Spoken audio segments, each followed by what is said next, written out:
नमस्ते सभी भाइयों को, जय श्री राम। आज मैं एक और नई सीरीज लेकर आया हूँ। इसकी शुरुआत में दिखाया जाता है कि कोई बंदा भाग रहा होता है जो कि हमारा मेन कैरेक्टर है। वो बोलता है कि मेरा नाम लांस डार्नर है और ये सब शुरू होने से पहले वो एक मेडिकल कॉलेज का स्टूडेंट था। 20 साल पहले एक ज़ॉम्बी आउटब्रेक आया जिससे हमारी दुनिया पलट गई और मैं इतने टाइम से जिंदा रहने के लिए फाइट कर रहा हूँ। मैं मरने से डरता हूँ, इसलिए नहीं कि मुझे मरने से डर लगता है, बल्कि इस बात को समझने में मुझे वक्त लगा कि सबसे डरावनी चीज ये है कि मुझे मरने के बाद मेरे फैमिली मेंबर को फेस करना होगा अगर कोई नर्क है तो। और 20 साल पहले मैंने सरवाइव करने के लिए अपने इकलौते फैमिली मेंबर को भी छोड़ दिया था, पर ऐसा कोई भी दिन नहीं था जब मुझे इस बात का रिग्रेट हुआ न हो। और अब मैं अपनी इस जिंदगी से तंग आ चुका हूँ। ये बोलते हुए हमारा MC इतने खतरनाक अटैक करता है कि जमीन भी टूट गई। फिर हमारा MC बोलता है और मैं इस चीज से भागूंगा भी नहीं, क्योंकि अगर मैं इसमें मर भी गया तो मैं मरने के बाद नर्क में अपने पापों का पश्चाताप करूंगा। डैम इट, मैं जितना भी कोशिश कर लूं फिर भी मैं इन मॉन्स्टर्स को हरा नहीं सकता। मैं बहुत कमजोर हूं। हमारा MC उन मॉन्स्टर्स के सामने खड़ा होता है और उनसे बोलता है, आओ और मुझे मारो, मेरी ये बेकार जिंदगी खत्म करो। तभी वो मॉन्स्टर हमारे MC को मार देते हैं और इसी के साथ हमें दिखाया जाता है कि हमारा MC री इनकारनेट होकर वक्त में पीछे आ गया होता है। हम अब हमारे MC को उसके नाम लांस से ही बुलाएंगे। लांस ये देखकर हैरान होकर बोलता है, रुको, मैं तो मर गया था, तो ये पॉसिबल ही नहीं है। तो फिर मैं अपने कमरे में कैसे आ गया? ये तो 20 साल पहले ही खत्म हो गया था। फिर हमारा लांस कुछ स्मेल करता है और बोलता है, सड़े हुए मांस की बदबू भी चली गई। ये क्या हो रहा है? क्या मैं सपने देख रहा हूँ? हमारे लांस की नजर फोटो पर जाती है। उस फोटो को देखते हुए लांस बोलता है, ये फोटो तो 20 साल पहले लैला के पहले बीच ट्रिप की फोटो है। हमारा लांस बेड से उतरते हुए देखता है कि ये फीलिंग सपना नहीं, रियल लग रहा है। हमारा लांस शीशे में खुद को देखता है और बोलता है कि ऐसा तो 20 साल पहले दिखता था मैं। क्या मैं समय में पीछे आ गया हूँ? तभी हमारा लांस मुड़ते हुए बोलता है, लैला। हमारा लांस जल्दी जल्दी में किसी रूम का दरवाजा खोलता है और बोलता है, अगर मैं सच में समय में पीछे आ गया हूँ तो इसका मतलब ये है कि लैला अभी जिंदा है। और अपनी पास्ट में हुई गलती को याद करता है और बोलता है, मुझे अच्छे से याद है कि एक लो लेवल का ज़ॉम्बी हमारे घर में घुस आया था जब ज़ॉम्बी आउटब्रेक शुरू हुआ था। डर के मारे मेरा शरीर कांप रहा था और पैरों ने भी जवाब दे दिया था और आखिर में मैंने अपनी बहन को पीछे व्हीलचेयर पर ही छोड़कर भागना सोचा। अब तक मैं इस बात का रिग्रेट कर रहा हूँ। अगर मैं समय में पीछे आ गया हूँ तो इस बार मैं लैला को कुछ नहीं होने दूंगा और लैला को प्रोटेक्ट करने के लिए कुछ भी करूंगा। हमारा लांस एक कमरे में आता है और देखता है कि ये समय दिसंबर 20, 2012 है। लांस को कॉलेज की तरफ से एक्सेप्टेंस लेटर आया होता है।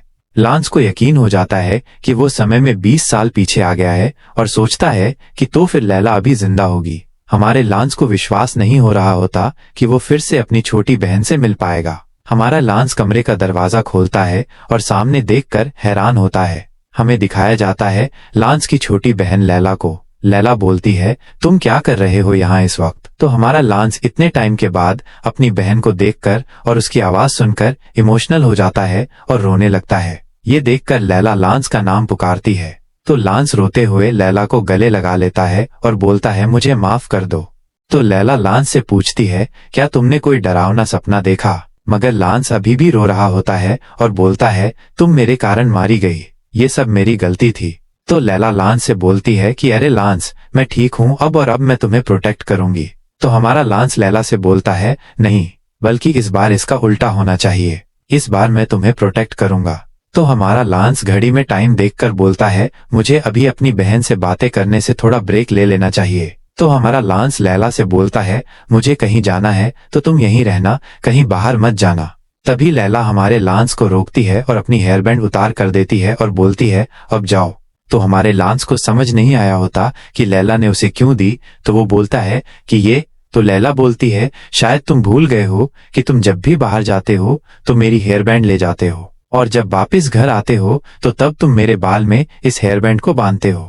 तो हमारा लांस वहां से जाते हुए बोलता है कि मैं तुम्हारे बाल वापस आकर जरूर बांधूंगा और अब मुझे लैला के लिए जो करना पड़ा सब करूंगा। और 21 तारीख की सुबह ज़ॉम्बी आउटब्रेक शुरू हो जाएगा। तो इसका मतलब ये है कि आउटब्रेक शुरू होने में सिर्फ 10 घंटे बाकी हैं और ये बिना किसी वार्निंग के 1 घंटे में पूरे वर्ल्ड में फैल जाएगी और वर्ल्ड की हाफ पॉपुलेशन ज़ॉम्बी में बदल गई और यहाँ तक कि एनिमल भी म्यूटेड होने लगे और अगर कोई लिविंग चीज ज़ॉम्बी से काटी जाएगी तो वो भी ज़ॉम्बी में बदल जाएगी। लेकिन अब जब मैं वापस आ गया हूँ तो चुपचाप कैसे बैठ सकता हूँ? और अपोकैलिप्स के टाइम पर सबसे ज्यादा जरूरी चीज फूड है। तभी हम हमारा लांस को एक शॉप में देखते हैं। लांस वहां से लैला के फेवरेट क्रैकर ब्रांड का एक बॉक्स लेता है और हमारा लांस क्रैकर ब्रांड के और बॉक्स खरीदने के बारे में सोचता है। पीछे से शॉप में काम करने वाली लड़की लांस को सर एक्सक्यूज मी बोलकर बुलाती है। वो बोलती है, सर क्या आप सच में इस चीज को भी ऐड करना चाहते हैं, क्योंकि आपके पहले से ही इतने बैग भर रखे हैं। तो लांस उस लड़की से बोलता है, मेरा ऑलमोस्ट ही गया है। अगर आपके पास और भी ये क्रैकर ब्रांड है तो बस मुझे ये क्रैकर ब्रांड के सारे बॉक्स चाहिए। तो वो लड़की बोलती है, क्या सारे? मगर आप इन सब चीजों को घर कैसे ले जाएंगे? तभी हमारा लांस बाहर खड़े ट्रक को उन्हें दिखाता है। ये देखकर लड़की हैरान होकर बोलती है, ये तो सच में एक ट्रक है। वे सारा सामान ट्रक में लोड कर लेते हैं। तो ट्रक ड्राइवर लांस से बोलता है, शायद आज आपका ज्यादा पैसे खर्च करने के मूड में है जो आपने एक ट्रक भरकर सामान खरीद लिया। आप इन सामान का क्या करोगे? कहीं आप किसी अपोकलिप्स के लिए तैयारी तो नहीं कर रहे हैं? तो लांस ड्राइवर से बोलता है, तुमने सही गैस किया। तो ड्राइवर लांस की बात सुनकर हंसते हुए बोलता है, मुझे आपका सेंस ऑफ ह्यूमर बहुत पसंद आया, पर मुझे ये समझ नहीं आ रहा कि ये जरूरी है भी या नहीं। हम तो अभी शांति के समय में रह रहे हैं और अगर सब कुछ खत्म हो जाए तो हम सिर्फ स्टोर की तरह ही भाग सकते हैं। तो फिर वो ट्रक ड्राइवर बोलता है, अच्छा ये फोटो ब्यूटीफुल है ना? ये फोटो मेरी बीवी और बेटी के साथ मेरी फोटो है। मेरी बेटी अब 3 साल की है। मैं भी यही चाहता था कि मैं अभी घर होता, मगर अभी भी मुझे थोड़े और ट्रिप्स लगानी बाकी है। तो लांस उस ट्रक ड्राइवर को देखता है पर कुछ बोलता नहीं। ट्रक ड्राइवर बोलता है, हमें जीने के लिए बहुत हार्ड वर्क करना होता है। इस वक्त टाइम शाम के 6 बजे होते हैं। वो ट्रक ड्राइवर हमारे लांस के सामान उसके रूम में रखवाकर लांस से बोलता है, अब मैं जा रहा हूं, पर तुम मुझे अच्छा रिव्यू देना मत भूलना। तो हमारा लांस उससे रोकता है और बोलता है, फोटो को देखकर लगता है कि तुम्हारी बेटी को भी ये क्रैकर ब्रांड पसंद है। तो वो ट्रक ड्राइवर बोलता है, शायद ये हो सकता है।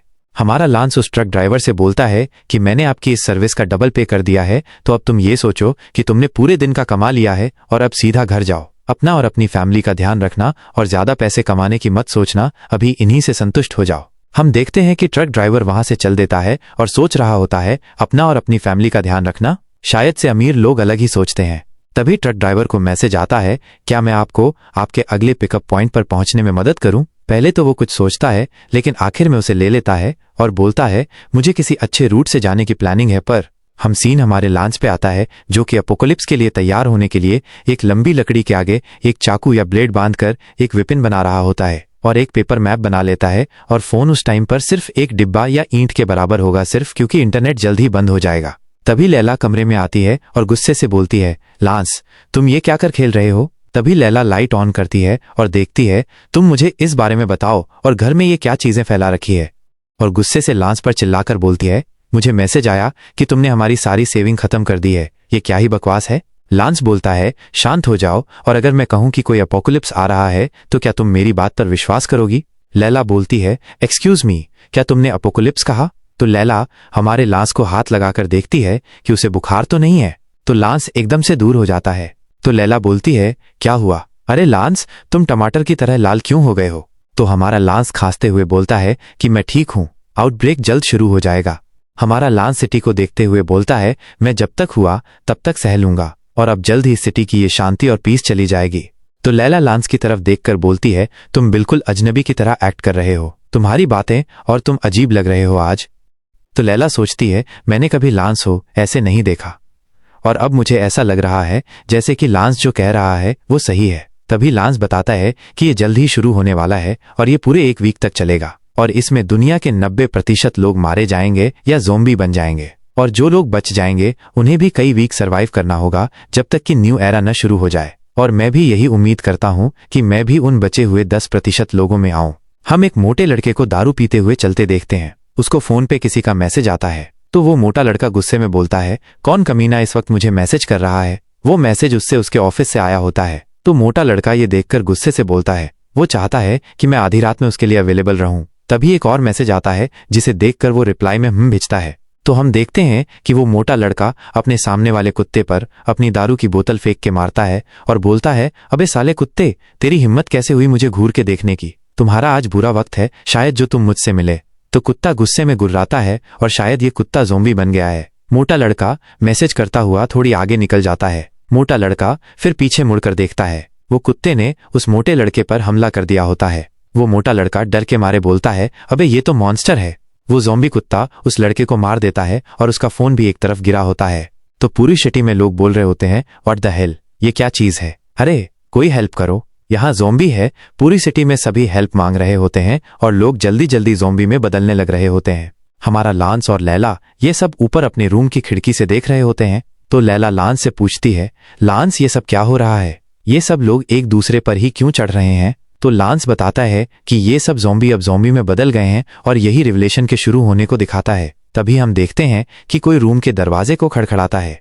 तो गाइज अब इसका अगला पार्ट देखना है तो लाइक एंड कमेंट करें और चैनल को सब्सक्राइब भी कर लो। Thanks for watching video. तो बाय बाय, मिलते हैं नेक्स्ट वीडियो में।